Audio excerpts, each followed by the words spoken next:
Children of my age, when they were growing up, parents said, no, no, no, no, don't look at that person in the wheelchair. Don't stare at that person who's blind. You know, no, no, no, get out of their way, stay away from them, you know? The most important thing is to talk to our children and really establish the mindset that you know, God has made all of us to be different, because you know, it's like a flower. All flowers are different and they're all beautiful, and there's grand variety, so why can't people be different too? I'm the first person that I know of in my family with a disability. And my parents couldn't teach me how to be a disabled person. They just had to learn right along with me, and that just repeats in every generation where you acquire a new disability, something different.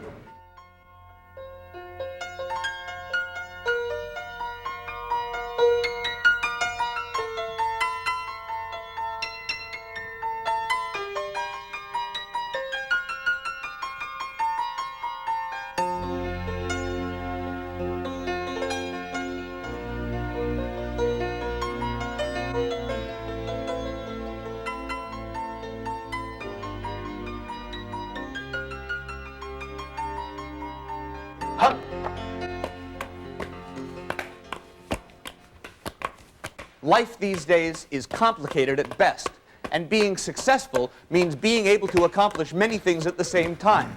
And this multitasking new world is made possible by the use of the now ubiquitous computer. But what if you have, or develop, a disability? Because your access to technology can be hindered by a disability, It may seem as though your life has been plunged into darkness. the fact we'd like to shed light on is that for some time now, within the confines of your very own computer, have been the means and the modes to gain access no matter what your ability may be. Accessibility. Get it? Since the distant dawn of Silicon time, there have been computer programs to empower almost everyone, no matter what their physical limitations.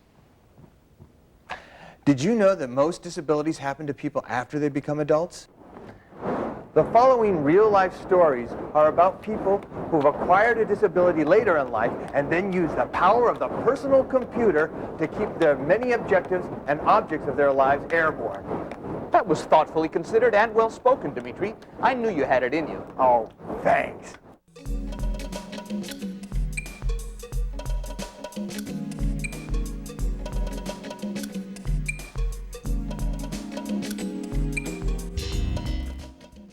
My name is Jim Mullen. I'm a former Chicago police officer. I was shot in the line of duty in my right cheek, and the bullet had traveled and down and lodged in my spine. And I'm now paralyzed from the neck down and depend upon a respirator to breathe. When I was shot,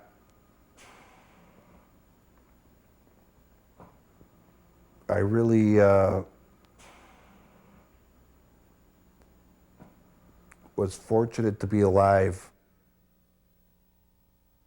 I was shot in 1996, and during my rehab, a friend brought me a computer, and that's where it all began.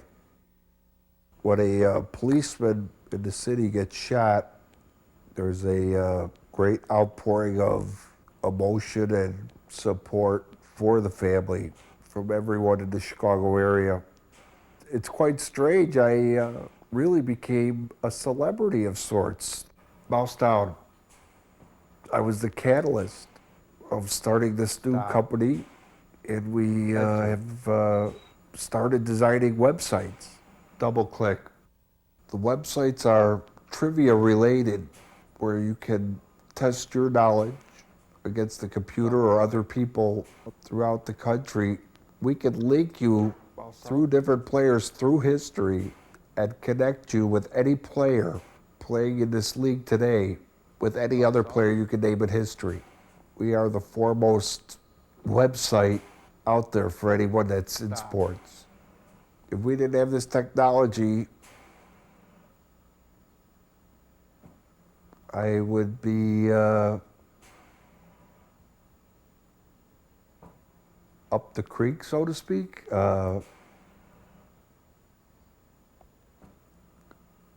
I would be more dependent on other people. It's a mobility tool for me, really. Without the computer, you're not as accessible, because when I surf the web or write an email, there are no disabilities. It's an equal playing field for everyone. Now, it might take me a little more time, but nonetheless, I can still perform the same tasks. And I'm just like you when we use the computer. I'm just,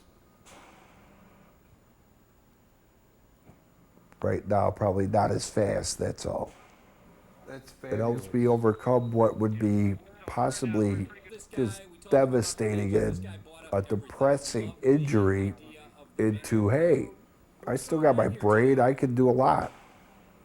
And I do it every day because of my computer. I can get on it, I can go anywhere. My company will be a big player in this new industry, and I'm very excited about it. It gives you a certain drive that I might not have if I was just stuck in my room watching TV. It makes you want to wake up and say, hey, what's happening today? Some of my friends and myself started the Jim Mullen Foundation.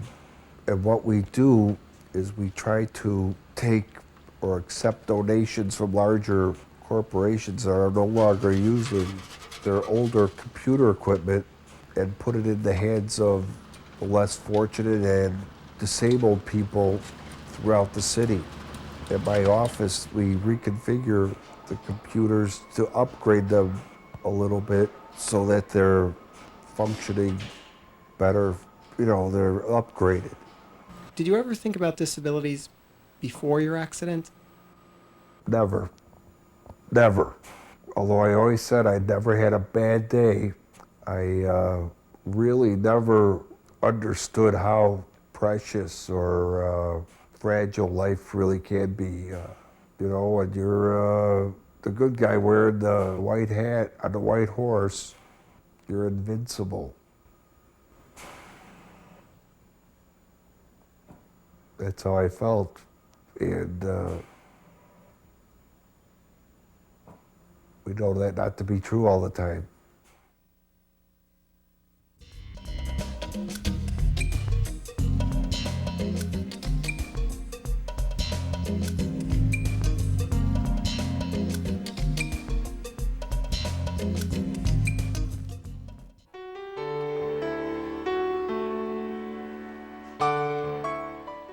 I'm Laszlo Ross.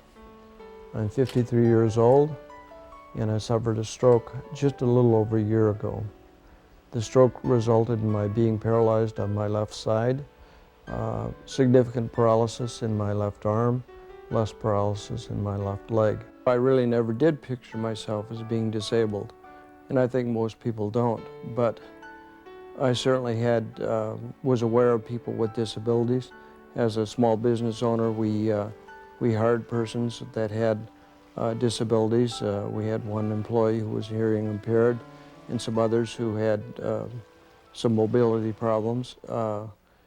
But it's one thing to be aware of people and be sensitive to them. It's a whole different issue, though, to be disabled yourself. Well, initially, when I was told that I had a stroke, frankly, I don't think it really registered with me what that meant or the severity. I was a very rapid typist. I was on the machine a lot, but still, due to the damage of the stroke, I was not able to read, and I really wasn't able to use my computer probably for the first 2 to 3 months after I had the stroke. And as a person who has only just recently become disabled, that frankly is very frustrating. After having the heart attack and the stroke, I had to basically figure out a whole new way to live. And it's taken me a year now, and I'm starting to get into a behavior pattern that I think is going to work for me, but it's difficult. Begin new document. Well, I think technology increasingly plays a very significant role in evening the playing field. I also use a speech recognition package that allows me to dictate into the machine, and it transfers my speech to text.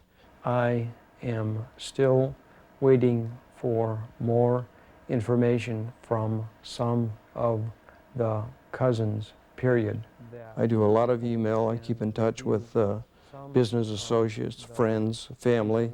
It's a very effective tool to do that.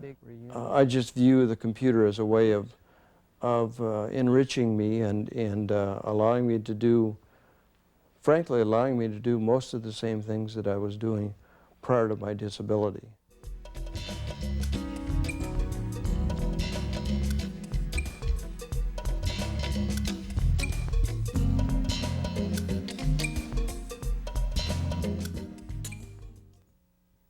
Do we need a couple more minutes? Do you guys need- I'm ready. I'm ready. Okay. Let's go around that way since I just... Okay. Okay. I'm going to have the tono contaglioni al limone. The Flying Karamazov Brothers invited me and a few people to lunch, and it was great fun because none of us knew each other, and we all had completely different disabilities and different life situations. That's me ordering the soup. I'm Greg Smith, host of On a Roll Radio. I got a chance to meet Terry Lean, an actor who is deaf, and that's Alex Valdez, a comedian who is blind, and his dog Roca. Sounds fabulous. I think part of the discomfort that the temporarily able sometimes feel with people with disabilities is they don't like to be reminded of how temporary their own ability is. That's true, and that's true. But it's it's hard to know just what the appropriate questions to ask are. Is it appropriate to should one say nothing about Right. your disability, or is how do your hand what do you say? You know what I think, hard to know. and this is what I tell people when I go out and do training about etiquette, and I have a workshop on etiquette training and a handbook and everything that I give to them. And I say, you know what? I said, you're going to read through this handbook, and I'm going to give you some ideas of this and that. And I'm going to talk to you today about sighted guide, how to walk with a blind person, how not to interact with the guide dog when it's in harness, this and that. I said, but the bottom line is never assume, always ask. That's the bottom line. I think even the disabled people aren't always, 100% comfortable with other people with different disabled people. Yeah. And for example, I sometimes admit to feeling awkward around people who are blind because they can't see me, I can't talk to them straight. So I feel like I want to make a contact with them, but I feel I'm not making a direct contact because my voice is coming out of an interpreter and she's someplace else, And I really want to have some kind of personal contact that lets that blind person know exactly who I am and what I am like. Everybody's different. I mean, there's no training that anybody can give you that can tell you unequivocally this is what you do with certain disabilities, because everybody's different. So assume that the disabled person is the expert on their body and their wheelchair. I mean, that's not too hard to imagine.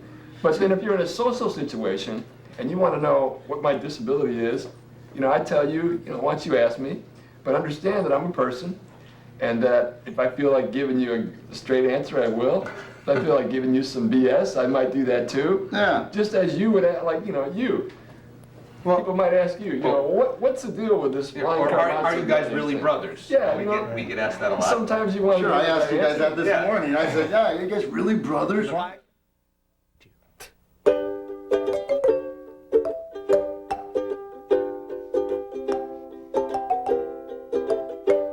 Sometimes people work hard to learn an art or a skill, only to find that when an ability is impaired, they are no longer able to perform as well as they once did.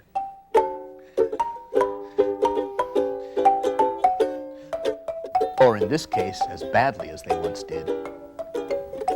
A physical disability doesn't need to stand in the way of a person's ability to learn. By emphasizing another form of sensory input than the one impaired, For instance, adding clear visual cues to compensate for the absence of sound,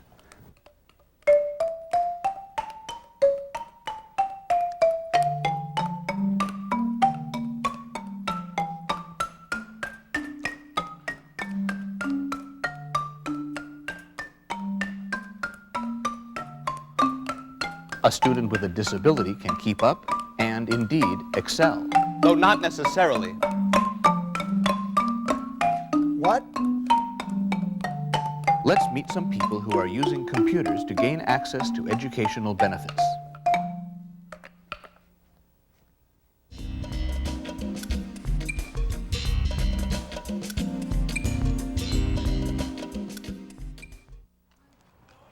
My name is Elizabeth Phillips, and I'm a sophomore in high school, and I live in California, and I can't see.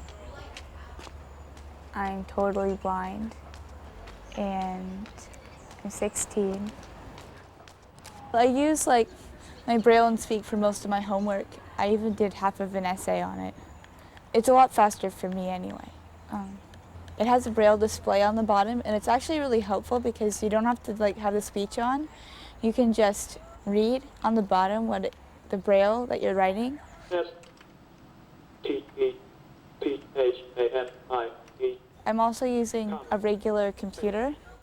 I use computers for the internet, and at our school, everybody has access to the internet. So every computer has email and onto the internet, and everybody gets their own mailbox and their own address for email.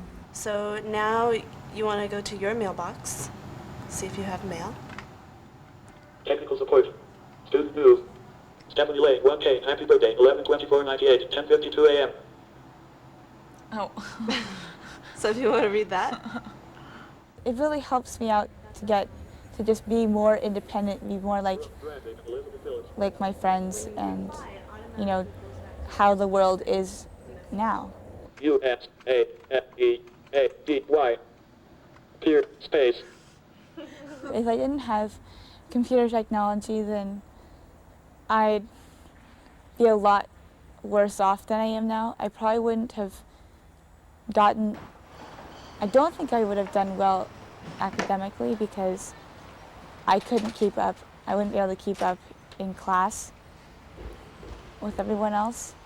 I wouldn't be able to do things as efficiently. Go ahead and translate it back to Braille. F, N equals new control and dialog, arrow, T, menu closed, translate Braille document, custom control, ID. I print out everything in Braille. A lot of stuff is in Braille though, all my English is in Braille and on tape.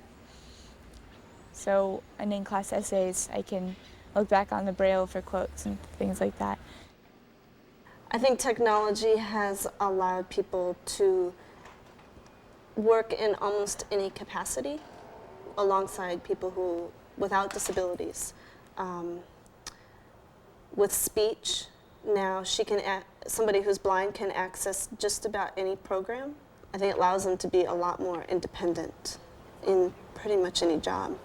It's the way this world is going, so learning it now is going to help me in the future because everyone's going to be on computer. So for me to be learning that now is really going to help me out then.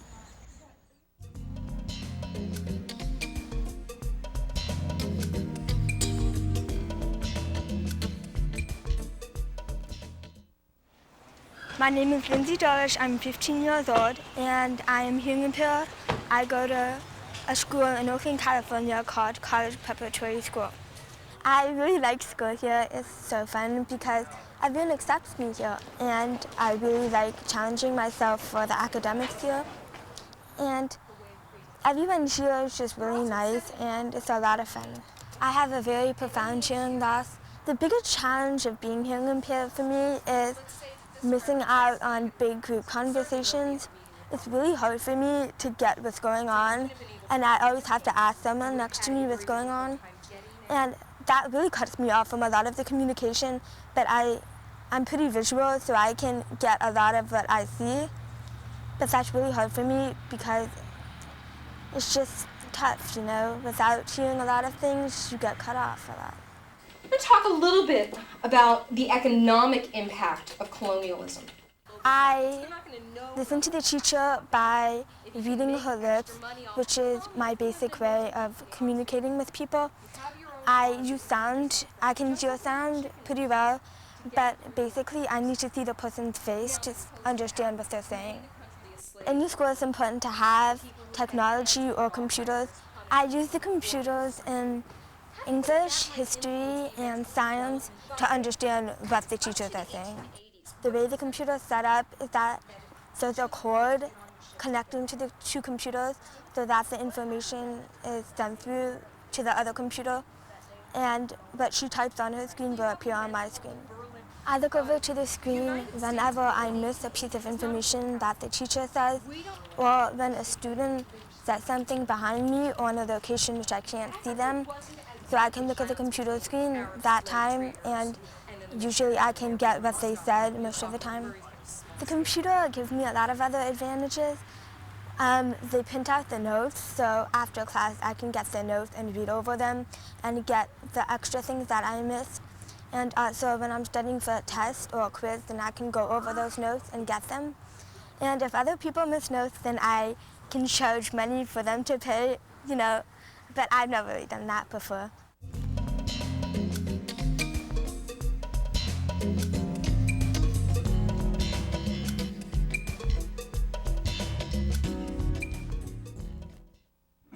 I have a very severe physical disability. I weigh 65 pounds. I've had my back fused with metal rods. I'm very, I can't lift anything that weighs more than this glass of water.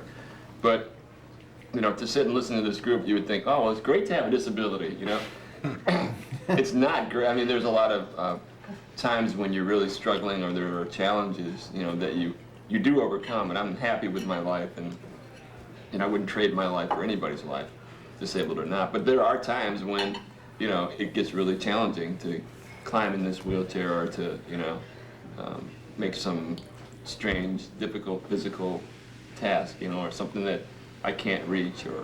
And I play games like I get determined to get something done, and I do it, and I win, and that's what kind of keeps me going sometimes, are those little victories. Well, there's no doubt about it that, there are times that every one of our disabilities is just a pain in the butt. Yeah, I mean, I just want to hear about those times from your disabilities, because I haven't really talked to anybody deaf or blind about those times. Where do I start?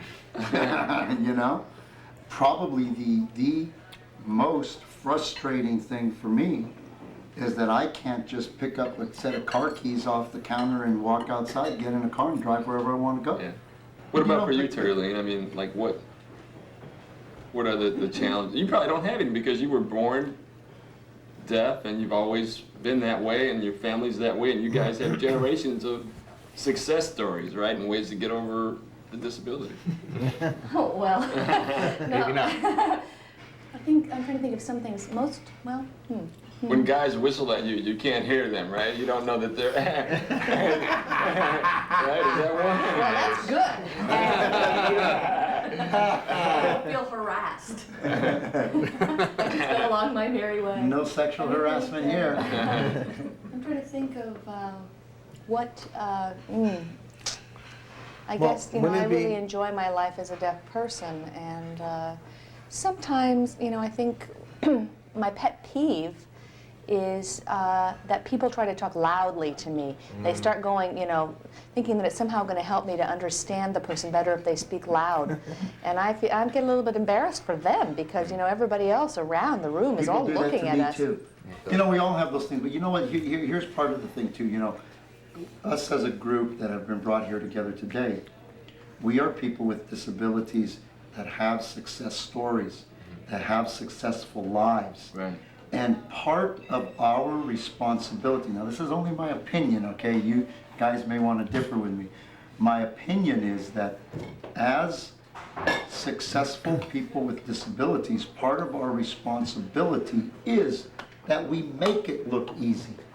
Because if we make it look easy, then maybe people are more apt to talk to us, to ask questions, to dispel the myths, to get rid of the fear, to ask those questions, to give us the opportunity to educate. And that's why we're out there doing what we do.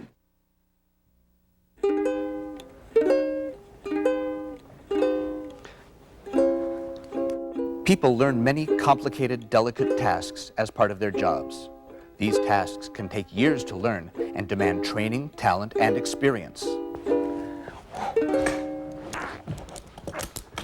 When a person's ability to do a job in which he's an expert becomes impaired, it's tragic to let all those years of experience and training go to waste.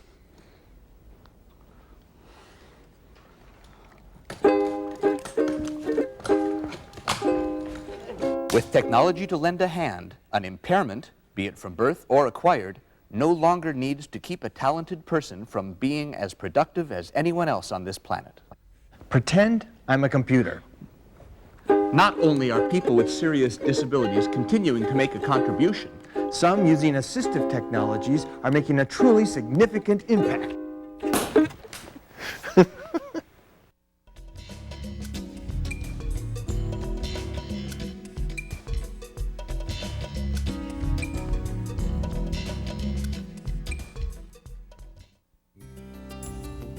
My name is Mark Parenti. I'm 30 years old. I live in the Chicagoland area. I was paralyzed in an auto accident about 3 years ago. Basically, what I remember from the accident is very small. The injury level that I sustained was a C7 T1, which is the 7th vertebrae in my neck. So basically, right just below my shoulders is where the injury took place. And they classify me as a paraquad because I have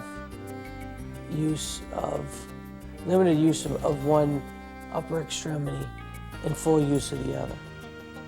At first, I thought it was just a joke that, that I was in this hospital, and I never thought in my wildest dreams that I would be in the situation I'm in.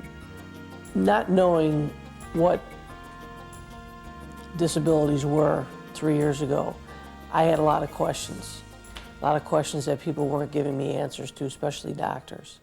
And I figured that the only place to get them were from people who are living in that experience right now. With the advent of the internet and computer technology, I can communicate with somebody in Chicago, or I can communicate with somebody in Russia who has a disability. What I use the computer for and the site that I've created is to initiate conversation, is also to get answers to questions that I have. If I wake up one morning and I have a question, I'll post it out there and see what kind of responses I get. And if that initiates conversation amongst other people, then I've helped myself and a whole group of other people. The website has a couple different areas. One, the first part that I really focused on was a database of people where people could come in and put their specific information about who they were and their interests and whatnot, and email addresses, and so people could do a search and find someone in their area that may have an injury similar to theirs, and they can communicate. Another area is called products and services. It provides folks with disabilities with a catalog. There's a lot of different categories of products. There's companies that I've listed in there that do home modifications, like the lift that I have in my home that gets me to my basement. What a computer gives a person with a disability is the unlimited opportunity to travel, to talk to people without ever leaving their home. Here's the guy. His cause of injury was plane accident, and his interests are recreational flying, travel and boating. So he's right back to doing the same thing he was before his injury. I never had patience. If something came to mind that I wanted to do, it was now or never, and it was the biggest thing I had to do at that point. But now, I have the patience of a saint. The need for accessible products has gone from basically 0 to an astounding rate. Companies are making products that cover from computers to automobile adaptive equipment to lifts.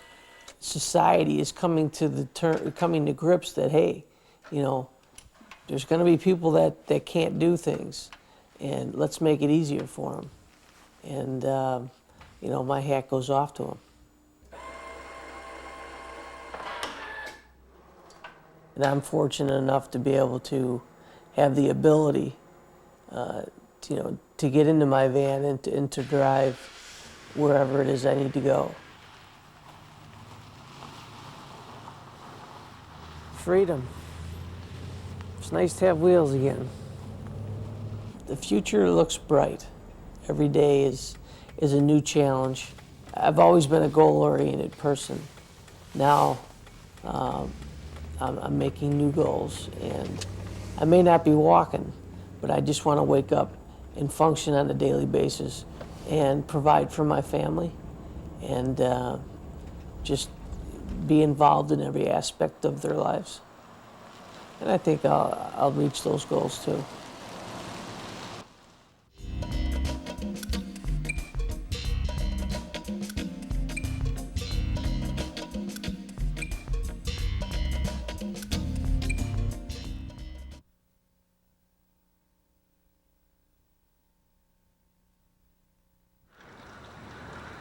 My name is Michael Williams.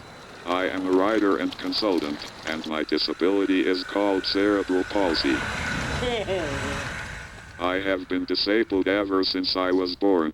I have never let this fact discourage me from doing the very best I can with my life. At this time, all my major activities center around the field of augmentative and alternative communication. I write a newsletter for augmentative communicators called Alternatively Speaking. I am a member of the Executive Committee of the International Society for Augmentative and Alternative Communication, or ISAC. I am the first augmented communicator to serve on this committee. I am also involved with a project at Penn State that is investigating whether it's possible to mentor augmented communicators via email. You'll notice something very unusual is going on here. Not once since I've started this discourse have I moved my lips. No, I'm not trying to be some sort of New Age ventriloquist. Had I attempted to convey the same information using my biological voice, not many people would understand what I was saying.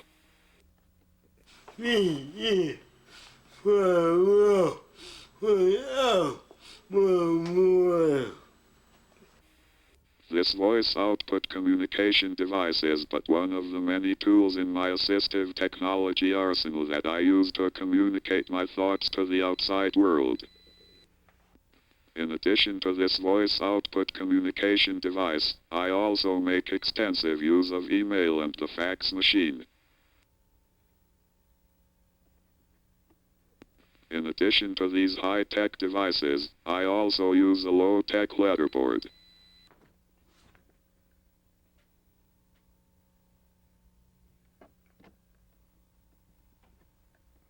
I use this to spell out words, letter by letter. This limited the people I could communicate with. After all, you can't use a letterboard to talk with a small child, or a blind person, or a person with dyslexia.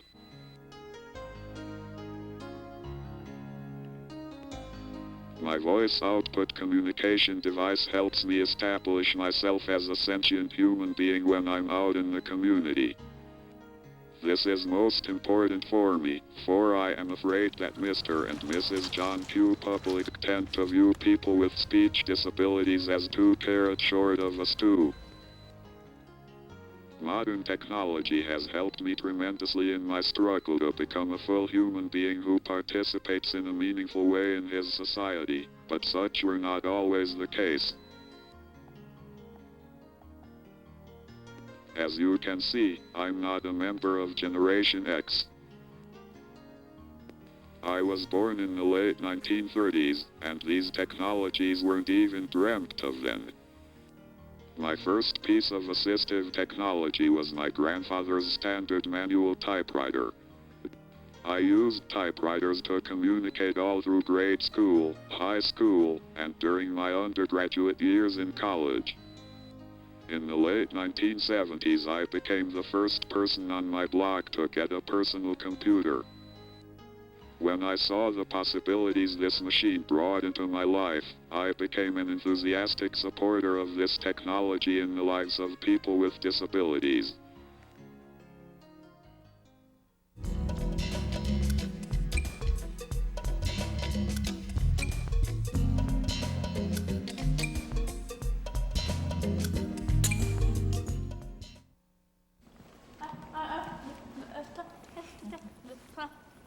My name is Krista Caudill. I'm a deafblind person, and I'm a student at the University of Delaware, where I'm majoring in computer science and minoring in cognitive science. Destiny, I'm going to suggest, represents a set of possibilities for how you might turn out that represents the maximal use of your potential. So what I'm emphasizing again is that in traditional cultures, this is part of life, that it's crucially important that one discover one's proper place, not just where everybody wants you to be, but where you actually belong. I think destiny relates to what people are able to do, but I think my destiny, I believe, is in the computer science field. And I think being a deafblind person, that has affected my destiny. I was basically born deaf and blind. I have a genetic condition that affected both my hearing and sight. When my parents first discovered that I was blind, they just felt very lost, of course. They didn't know what to do, and they asked doctors, you know, what should we do with our child? And the doctors responded to them, go home and pray, and that's all they said. And that wasn't very helpful information, obviously. So my parents really did a pretty good job getting me educated and everything all the way up to now. I really enjoy being a student at the University of Delaware. I received a exploratory grant from the National Science Foundation, and this grant was for $98,000 over 2 years. And this grant will be used to develop a device for deaf and blind people that will basically change speech into Braille and Braille into speech, so that deaf and blind people can communicate more independently with other people who don't know sign language. Some of the other communication methods that I have right now are very slow. I have a book that has Braille letters as well as printed letters in them, so that I can communicate with people who don't know sign language by simply pointing to the letters. It's an extremely slow method. I really think computers can level the playing field for people with disabilities. It removes a huge barrier in communication for me. When I was using a chat room, I was able to come in contact with a variety of people. And on one particular chat room, my boyfriend was in that room chatting. He seemed to be a very friendly person, so we started having more and more conversations with one another through the internet. And things just progressed from that point. And we've began dating, and we've been together for about 3 years. This was just a freak thing, a way that we happened to have met. I was not using the computer as a dating service in any way. I use the computer to communicate with him often. It's really a wonderful way for us to keep in touch. Some people wonder, how do I use a computer when I can't see? I have a Braille display device that has 8 pins that pop up just like the Braille code. So that allows me to do any kind of work on a computer that other people can do. So that basically eliminates the disability in using a computer. There are some things I can't do. I can't see pictures, obviously. I can't hear sounds. But I still think that I can do most things that people who do not have disabilities can do.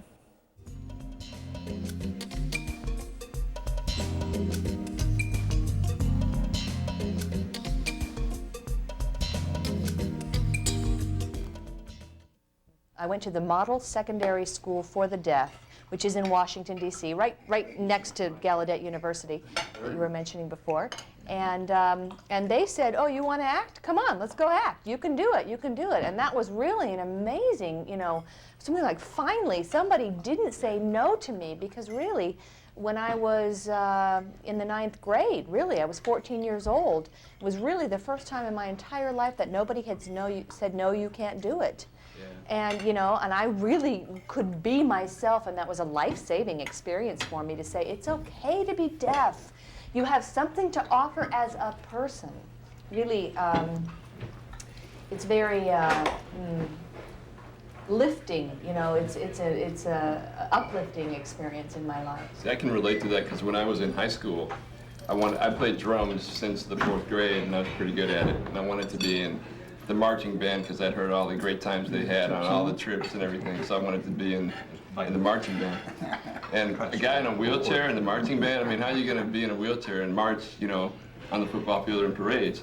But my band director didn't say no. We figured out a way to mount my control box on my foot plate, and so I was a drummer in the marching band. That's so cool, in man. high That's school. so cool. And that taught me a lot. That taught me about how to just ignore whatever rules, well, don't break the law, but ignore the rules that are intended for this society that we have. We have the technology to fly to the moon, to get off this planet Earth. We have that technology. We can do anything with disabilities. We're right here on the ground. We can do anything. And other things I really appreciate about technology, I really appreciate about technology is that technology is really resolving barriers or allowing us to mesh, to integrate. And I really, really look up to people who take the time with science, with technology, with inventing new things that can accommodate my needs. For example, captioning. I love captioning. I love to know. I love knowing.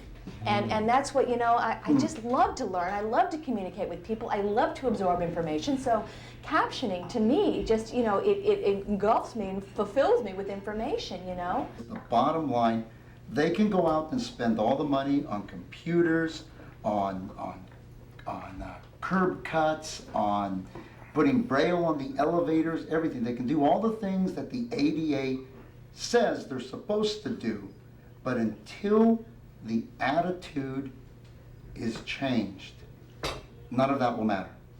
And that's the bottom line. It's the attitude. It's people's attitude towards people with disabilities.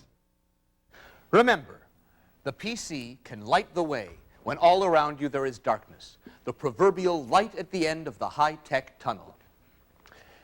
Hearing problems can be overcome so you can play in time and in tune with all the other high-tech musicians. Accessibility gives you the ingredients to cook up just the right dish for your meal ticket. Communicating with others is possible no matter what the disability. Hello? Oh, yeah, sure, Ron. That was our lawyer who advises you not to throw cell phones around unless you're a seasoned professional. Accessibility on the internet, at home or your company's network, is ready and waiting to keep anyone with a disability competitive and, at the end of the day, successful. But it doesn't have to be all business. For instance, did you know that I ordered this fine bottle of champagne online? The computer gives people with disabilities the key to continued creative fertility in our electronic information-based society. In a word, it frees the egghead within. That was 5 words. I never understood that phrase. Shall we? But of course. Okay. Huh.